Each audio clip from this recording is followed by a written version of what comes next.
Ciao everyone, I'm Rohit Perla, architect, and it was pretty difficult to concise 2-year experiences in 20 slides, trust me. Uh, Non parlo Italiano, that ideally means I don't speak in Italian, but I speak about Italy for a few minutes. And I framed up this presentation in 3 parts. That's my Italian experiences, my works, and my travel experiences. Let me introduce this town, Lecco, where I was put up 2 years of my stay in Italy. It lies between Switzerland and Milan, on the banks of on the shores of Lake Como, in middle of foothills of Alps. So as you see, these are the settlements which are lined up along the lake. So one such larger town is Lecco. And this is one beautiful town where I lived in. Notice this bell tower, which is common in all the pictures. It's actually very unique to Italian landscape. It's there in almost every village and town in Italy.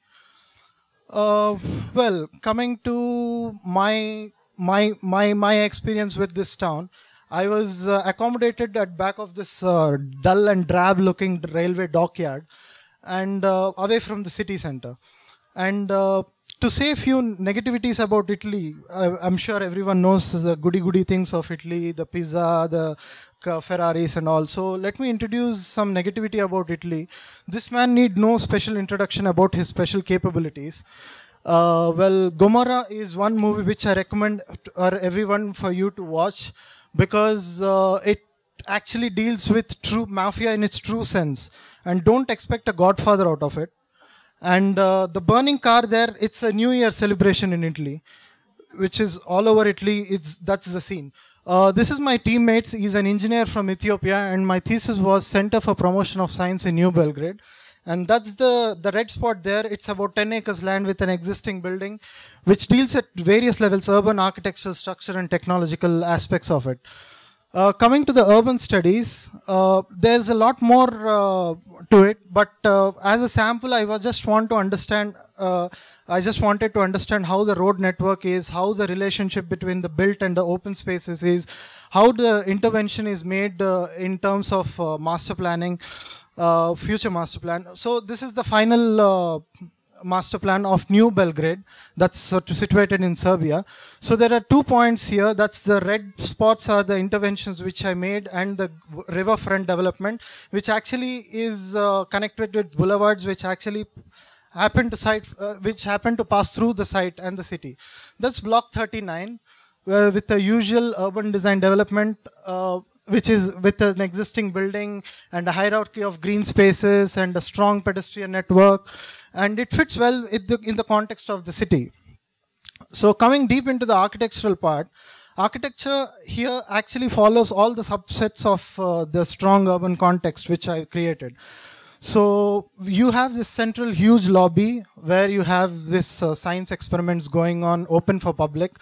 And you have 2 stack-ups of buildings with the joining building of common utilities around it. And going further deep is the technological inputs and the building services of the project, where you create a responsive facade and a responsive roof based on the climate and the orientation, and deep inside is the building services based on winter and summer strategies, which is very important for European context. This is another interesting project in Czech Republic, in a city of Ústí north of Prague. It's a 4-kilometer industrial town where we had to actually redo entirely with the mixed use development. So these are some of the studies done based on transportation road network, and as you see, there's a strong transport corridor. So the idea is to actually frame it up in such a way that tailor and integrate in such a way that you have 4 nodes to it: economic, scientific, recreational, and cultural. And my architectural project actually deals with the economic cultural circle, which is down there. So ideally, the built structures are formed. You wrap the built structure as a concept. You wrap the built structure around this existing unused bridge of Czech Republic, and that's how you attain the final form after you hit the concept. So that's public, private, and semi-public spaces arranged, and that's how, with all the materials in place and with all the keeping in city context, that's how it is visualized, and everything is well worked out. The plans, the sections, the vertical gardens around this thing, and the riverfront. Everything is well worked out, and it's well appreciated too. Coming to my travel experiences, I had to spend some sleepless nights in terminals like these, and all you need a combination of a low-cost airline or a bus with some ingredients like a hostel, a map, and a McDonald's, which should turn to about a calculated 40 to 50 euros per day. Now, that's the kind of boundary which I limited myself of travel, and these are the 6 cities which I love the most for specific reasons, and Amsterdam being a very specific XYZ reasons. And yeah, so these are and typical Euro town happens to have these ingredients with them: a dense city structure, a live waterfront, a historic core, and highly pedestrianized. As you see in Rome and Barcelona, you have this very intricate network of public spaces formed there, all in white, and in Barcelona actually cutting across this city center. And furthermore, in Valencia and Berlin, you have these old riverbeds which turned out into multi-purpose spaces. And in Paris, you have a very rich network of 300 unique-looking metro stations with about 16 lines. And you see the scale of open space created in Valencia. I was glad I was witnessing all this. And reusing infrastructure, existing infrastructure to a new public need is another interesting aspect which I came across.